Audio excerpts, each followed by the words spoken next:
Although he was artistically inclined and talented in his youth, British illustrator John Hassall originally set his sights on a career as an army officer, but was rejected twice by Sandhurst College. He then spent a couple of years in Canada trying unsuccessfully to run a farm. He returned to England in 1890 and decided to try his hand at illustration. He had some success and was encouraged enough to study art more formally in Antwerp and Paris. There he first encountered the Art Nouveau style, and particularly the work of Alphonse Mucha, which made a profound impression.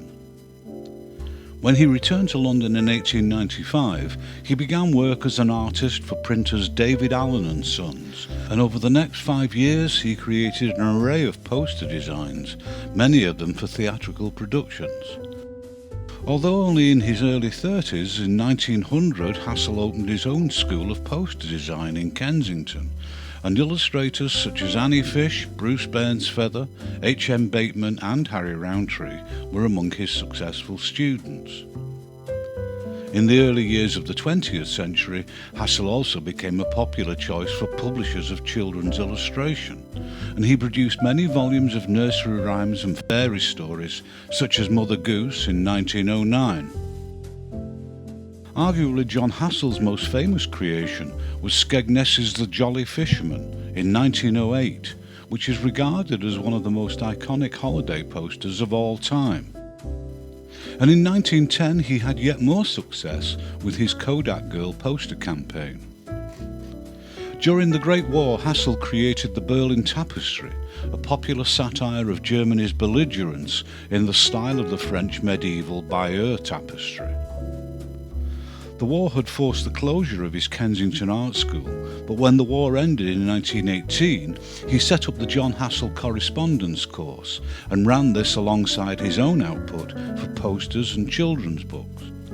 And throughout the 1920s, Hassall continued to be in great demand from any number of clients, and his cheerful and expressive depictions of both reality and fantasy were hard to avoid.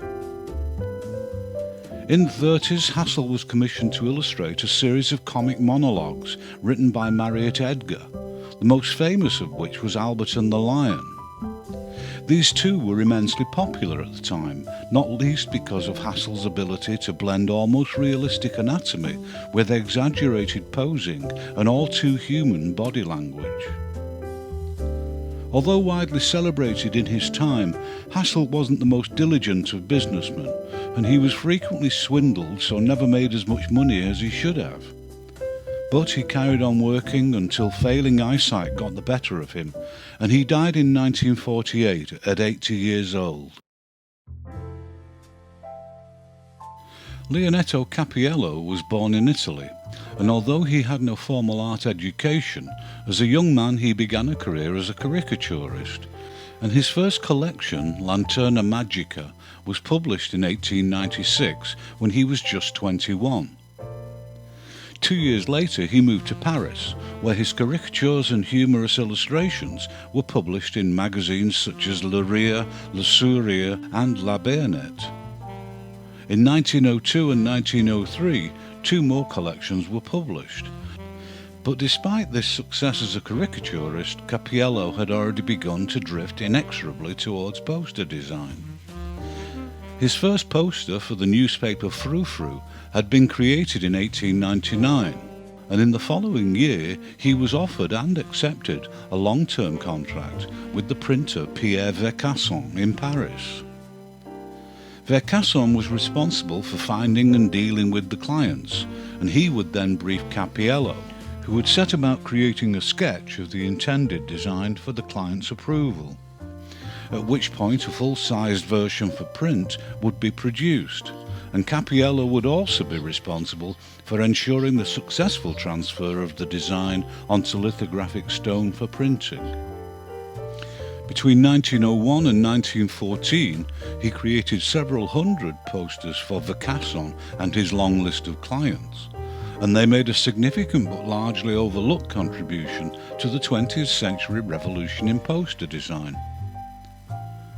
Unlike other illustrators, Cappiello was happy and able to work in a variety of styles, and invariably tried to create an image suited to whatever was being sold. Consequently, there is romance, comedy and drama to be found in his output, as well as a wide variety of approaches to anatomy and the application of colour, from flat to fully rendered, and always an aesthetic balance between letterform and image. In 1921, Cappiello was invited to work with the publisher Devambre in Paris, and the chance to work with a new list of prestigious clients was too much for him to resist. And by this stage, a lot of Cappiello's imagery was developing an increasingly pronounced deco styling. Cappiello stayed in this profitable partnership with Devambre until 1936, and he died in Paris 6 years later in 1942 at the age of 67. Despite the French-sounding surname, Frank Cheyne Papé was an English illustrator. He studied at the Slade School of Fine Art and completed his studies in 1903. It's known that there were at least 2 other books illustrated by Papé published only a couple of years later, but sadly there's no visual evidence, so the earliest examples of his work we have are from the Pilgrim's Progress in 1910.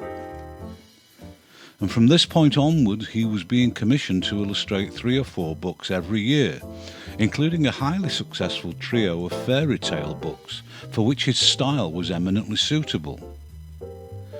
Unfortunately, Papé's illustration career was put on hold when he fought in World War I. He managed to survive the experience unscathed, but he had lost momentum and it took a while to rebuild his reputation to its earlier level. It was in the early 1920s, through his illustrations for a series of books by American fantasy author James Branch Cabell, that Papé found even greater success, as his work was now being widely published for the American market. And this popularity led to yet more book work for the writer Anatole France, including The Revolt of the Angels in 1924. Papé also created a string of remarkable monochromes for the work of French medieval writer François Rabelais, and this series demonstrated not only the comic side of Papé's remarkable imagination, but a diversity of style in his inking, from ludicrously detailed through to comic book basic. In 1925, Papé began a long-lasting professional relationship with the writer Ramon Kaufman. This was successful enough to lead to book spin-offs and eventually led to Uncle Ray's magazine in 1945. This may have been profitable, but it was far from Papé's best work and indicated a talent in decline. By the end of the 50s, his eyesight started to fail, and before long he was forced to give up working. And Frank Cheyne Papé died in 1972 at the age of 94. Gus Bofa, whose real name was Gustave Blanchot, was born in rural France in 1883. From 1900, at the age of only 17, he started selling illustrations to magazines such as Le Sourire and Le Rire, and he continued to do so throughout his studies at the School of Fine Arts in Paris. From 1905 until 1914, he worked in the Parisian publicity office, but continued to freelance for magazines at the same time. When the First World War started, Bopha was sent to the battlefield in the rather unlikely role of war artist, but the work he produced is haunting, and although far from representational, it's an evocative record of wartime misery. And only a few months into the war, Bopha was badly injured in an explosion, and he returned to Paris to convalesce. There he began working regularly for the satirical war magazine La Baïonnette, and he created many war-themed images, including his series At Home with the Medics about his stay in the army hospital, all of which contained dark humour in abundance. After the war, Gus Bopha was increasingly working in book illustration, and in the next couple of decades he created distinctive interpretations of the work of contemporary authors such as Mac Orlan. and several classics of literature, including what is arguably the most radically stylized illustrated edition of Don Quixote by Cervantes.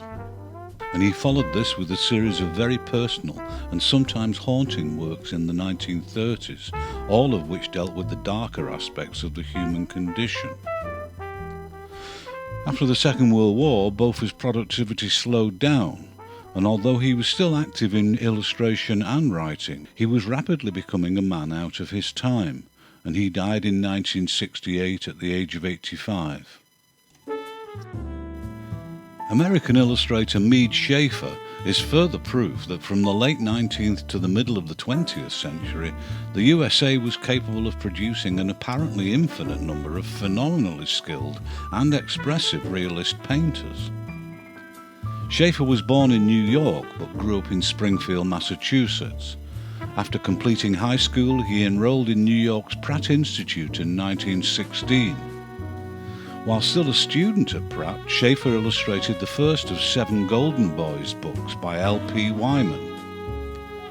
In 1922, at the age of 24, he was hired to illustrate a series of classic novels, and this significant commission continued up to 1930. In addition to books such as The Three Musketeers and Les Miserables, Schaeffer created definitive visualizations of several of Herman Melville's novels.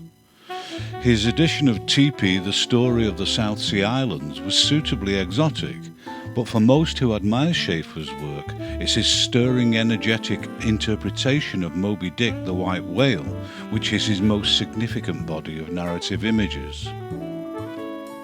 In the 1930s, Schaeffer also started getting commissions from many of America's leading magazines, and he featured most prominently in the prestigious Saturday Evening Post, with a total of 46 covers, including a well-loved series during World War II. The only illustrator to create more images for the Post was, of course, his good friend Norman Rockwell. As you would expect of a realist painter, Schaeffer worked in oils, and he was particularly fond of thicker gestural strokes for large areas, with tighter technique reserved for faces and other details. His use of colour was bold and vivid, and whenever he got the chance, Schaeffer used his skill to create dramatic lighting effects with great success.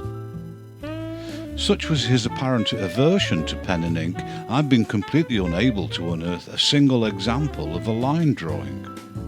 Even his monochrome and duotone work is painted. Schaeffer also took the occasional advertising job, but less than most of his contemporaries, and the bulk of his output was reserved for his love of illustrating fiction. Like Norman Rockwell, Schaeffer managed to continue to be successful into old age, until inevitably he slowed down and his battery ran out in 1980 in Vermont, where he had retired. And that's another 5 heroes off my list, and I hope I'll see you next time.